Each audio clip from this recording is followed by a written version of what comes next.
근육이 마른다는 거는 몸이 약해진다는 것뿐만 아니라 다른 것들이 동반할 수 있어서 우리나라는 아직 아니지만 외국에서는 하나의 병으로 등록돼 있습니다. 근 마름은 뇌가 퇴화되면서 행동 반경을 줄이고 운동을 줄이려고 하는 그걸 피려고 하고 꾸준한 운동을 해줘야 됩니다.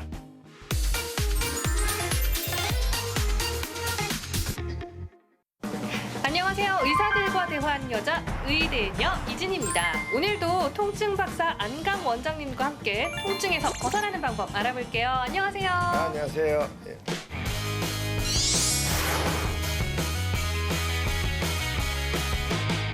네, 통증에 대한 궁금한 점 있으신 분들 댓글 남겨주시고요. 본격적인 이야기 나눠보기 전에 저희가 지난번에 방송에 댓글 남겨주신 분들 한번 소개해드릴게요. MRI에 대한 오해와 진실 이야기 나눴었는데 MRI 검사를 하면 몸이 안 좋아진다고 하는데 맞나요? 라는 질문 남겨주셨거든요. 안 좋은 영향을 줄까요? MRI요.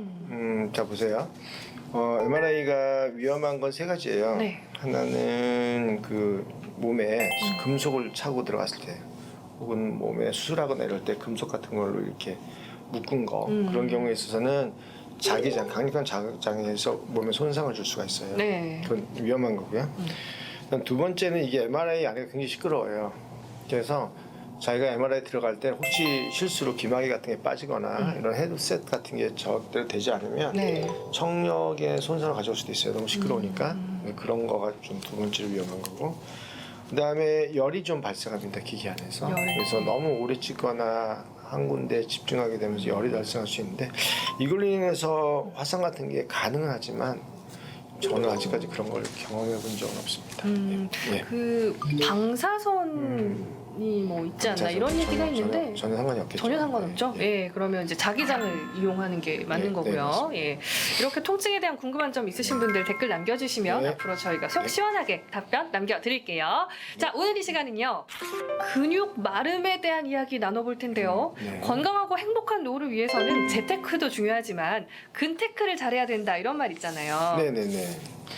근육이라는 거는요, 네. 몇 가지에서 중요한 건데요. 네. 공골기로 움직이기 위해서 근육이 물론 필요하죠. 두 번째는 에너지 대사를 하는 엔진이에요. 예를 들어 네. 당을 소비하는데 가장 중요한 게 근육입니다. 실제로 호르몬도 근육에서 나와요. 호르몬도요? 네, 그래서 대사하는 기관이기도 해요. 네. 그래서 근육이라는 거는 여러 중요한 의미가 있어요. 그래서 근육이 마른다는 거는 몸이 약해진다는 것뿐만 아니라 네. 움직임이 줄어드는 것뿐만 아니라 다른 것들이 동반할 수 있어서 맨 처음 비만이나 고지혈증이 올 거고, 그 다음에 당뇨가 올 거고, 고지혈증도 따라올 거고, 그 다음에 고혈압, 혈압도 많이 변할 거고, 그 다음에 이제 뭐 뇌경색 같은 거나 심장경색 같은 경우 심장내 문제가 올 거고, 그런 식으로 나중에 치매가 올 거고, 예. 그 전에 허리는 구부러질 거고, 이게 시리즈별로 이렇게 온다는 얘기죠. 그래서 근마름증이 사실은 우리나라는 아직 아니지만 외국에서는 하나의 병으로 등록돼 있습니다. 네. 사실 뭐 70대 초반에도 지팡이 없이는 못 걷는 네, 분들 예, 계시고 예. 근데 100세 가까이 되셨는데도 뭐 거뜬히 운동도 하시고 진짜 그 근육 부자를 자랑하는 분들 계신단 말이에요. 자, 이런 걸 보면 근육의 차이가 노년기의 그 삶의 질의 차이를 보이지 않나 이런 생각 드는데. 예를 들자면 이제 근육량이 네. 줄어드는 거하고 라운드백, 허리가 이렇게 굽어지는 거 있죠. 그거하고 상관관계는 매우 깊어요. 네. 근육량이 적은 사람들은 허리가 굽어요. 근데 사실은 허리가 굽으면 여러 병들이 다 생겨요.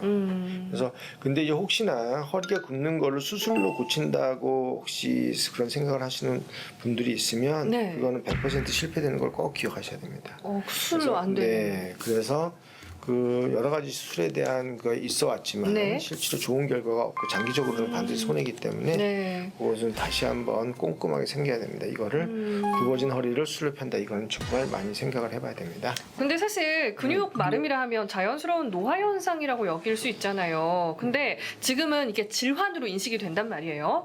근육 마름병인 사코페니아 맞나요? 네, 이렇게 부르던데 이 생기는 원인은 뭘까요? 이제 우리 몸의 모든 근육이 움직이거나 이런 거를 어떤 범위에서 움직이고 어떤 네. 운동 반경을 갖고 하는 것들은 다 뇌에서 시냅스라고 하는 형태로 뇌에서 다 저장이 돼 있어요.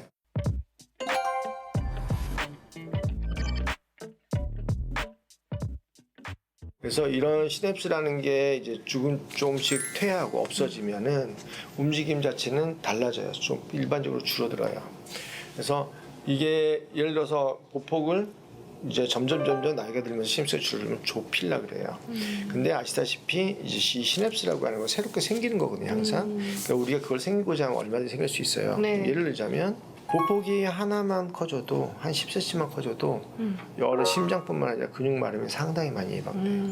그러니까 뇌에서 시냅스가 없어지면서 점점 행동 반경을 줄이고 네. 보다 안전하기 위해서 덜 움직이려고 하고 근데 그거를 거꾸로 나가면 그가 잘 유지될 수가 있습니다. 그래서 근마름은 뇌가 퇴화되면서 여러 형태를 행동 반경을 줄이고 운동을 줄이려고 하니까 예를 들자면 굽히고 운동을 하면 다른 근육들이 아주 빨리 말이겠죠. 네. 그래서 거기에 대해서 반대로 그걸 이겨내려고 하는 것이 이제 우리가 해야 되는 것이죠. 일반적으로 나이가 들게 되면 대뇌의 기능이 떨어지기 때문에 대뇌 시냅스가 줄어들기 때문에 몸을 굽으려고 해요. 근데 그걸 피려고 하고 꾸준한 운동을 해줘야 됩니다. 신체 관절 부위에 통증이 생기는 것도요. 네. 근육 마름 현상이랑 좀 연관이 있지 않을까 싶은데. 많이 있죠. 예. 예를 들어 무릎 관절염에서 근육이 마르는 거가 무릎 관절을 흔들리게 하는 거고 그 자체가 무릎 통증이에요. 네. 그래서 실질적으로 많은 경우가 수술을 하기 전에 충분히 고칠 수가 있거든요. 그러면서 운동을 하고 하는 게 훨씬 중요해요. 만에 하나 정말 피치 못할 사정으로 수술을 하더라도 근육이 살아있는 사람은 수술 이유가 좋습니다. 근데 퇴행성관절염이 심한데 좀 더 심해질까봐 뭐 미리 수술한다거나 이거는 절대 필요 없습니다. 우선은 최대한 수술을 늦추는 게 좋습니다. 예. 근육이 줄지 네, 않고 네. 그대로 유지가 된다면요. 네. 100세까지 좀 건강하지 않을까 싶은데 저희가 상식적으로 일반적으로 네. 나이가 들면서 점점 근육이 떨어져요. 뭐 1년에 거의 1% 정도 떨어지거든요. 네. 40, 50대 이후부터. 그 다음에 이제 노인들 같은 경우에 입원하잖아요. 입원하고 오래 누워 있으면 근육이 아주 빨리 없어집니다. 심지어 15%, 20% 젊은 사람들 빠지기 때문에 네. 감기 걸렸다고 뭐 일주일, 2주 누워 있고 이런 자체는 굉장히 위험한 겁니다. 오, 요즘 코로나 시국이라 사실 많이들 집에서 계시잖아요. 좀 어떻게라도 움직이셔야겠네요. 뭐 코로나 시국도 그렇고 네. 겨울이다 보니까 활동 범위를 줄이고 이제 노인들은 특히 밥 먹고 누워 있고 이런 경우도 많은데 네. 저는 어머니한테 항상 그래요. 돌아다니라고. 집안 내에서라도 예, 집안 좀 내나 움직이시고. 밖이나 예. 혹시 좀 뭐 섭취하면 좋을 음식들이 있을까요? 고탄저지에서 고지저탄. 그러니까 과거에는 탄수화물을 많이 먹고 지방을 적게 먹었는데 그게 과거에는 아니라, 탄수화물 많이 먹었죠. 쌀 탄수화물을 위주로 또 밀가루 위주로 줄이고 최대한 줄이고 네. 그다음에 그거를 이제 탄수화물이라도 껍데기가 좋은 현미나 풍미 이런 걸 몸에 통곡물, 굉장히 좋기 때문에 정제 안 된 거. 그런 네. 식으로 바꿔주셔야 되고 네. 가능한 밥을 최대한 줄이시고 현미를 바꾸셔야 돼요. 아, 저 그다음에 많이 먹는데. 기름 중에서 특히 오메가3, 6 이런 것들은 충분히 섭취해서 이런 것들이 여러 호르몬에도 도움이 예. 되고 그 다음에 여러 가지 뇌 건강에도 이런 것들이 도움이 되기 때문에 이런 것들이 신경을 지켜주는 또 중요한 힘이기 때문에 이런 걸 섭취해야 된다. 이게 하나. 다시 말하면 저탄고지. 두 번째는 살아있는 풀을 많이 먹어서 장이 깨끗해서 염증이 줄어든다. 네. 그래서 풀이나 과일을 충분히 먹어야 된다. 이거 꼭 잊지 마셔야 됩니다. 네, 단백질을 많이 또 생각하잖아요. 단백질은 근육하면. 이제 아까 그런 햄프시드나 이런 기름들에도 단백질이 꽤 있고 그다음에 추가로 단백질을 섭취하는 것도 나쁘지는 않습니다. 그래서 단백질보다는 예. 저탄고지하고 그다음에 야채와 채소를 많이 먹는 거 이건 제가 새롭게 알게 된 그다음에 거예요. 통밀이나 이런 것들 많이 먹는 거 그게 네. 이제 기본이 깔린 상태에서 그거보다 두 번째로 중요한 게 단백질 섭취다. 오메가3나 6가 들어있는 기름, 그다음에 현미나 통밀 이런 거 먹고 채소 과일 먹고 이걸 기본적으로 매일 운동을 하고 매일 운동을 해야 돼요. 그다음에 몸에 해로운 걸 먹지 않고 요게 기본입니다. 네, 예. 저는 오늘 네. 그런 생각을 했어요. 사실 코로나 시국이고 또 날도 춥고해서 집에서 쉴 때는 푹 쉬어야겠다 생각해서 정말 하루 종일 꼼짝 안 할 때가 있거든요. 근데 근육을 위해서는 조금이라도 좀 움직여주고 요즘에 특히 뭐 홈트레이닝 이런 게 많이 유행하잖아요. 집에서도 좀 스스로 운동할 수 있는 방법 찾아봐야겠다 이런 생각이 들어요. 네. 네, 안강병원에서도 좀 저희가 좋은 조언들 네. 좀 부탁드릴게요. 네. 좋은 운동법. 네. 네, 그러면 저희 다음 시간에 또 찾아뵙도록 하겠습니다. 네. 좋아요와 구독 꼭 눌러주세요. 감사합니다. 네. 엑스레이나 MRI도 물론 중요하겠지만 아픈 부위의 해부학적 구조에 따라서 꾹꾹 누르면서 확인하거나 운동범위를 재면서 확인해야 돼요. 신경의 병이라던가 발 뒤에 종아리 근육이 긴장된 거 이것이 80% 이상 나타난다고 얘기를 하고 있기 때문에 발바닥 패드 증후군이나 족저근막염의 증상을 많이 나타납니다.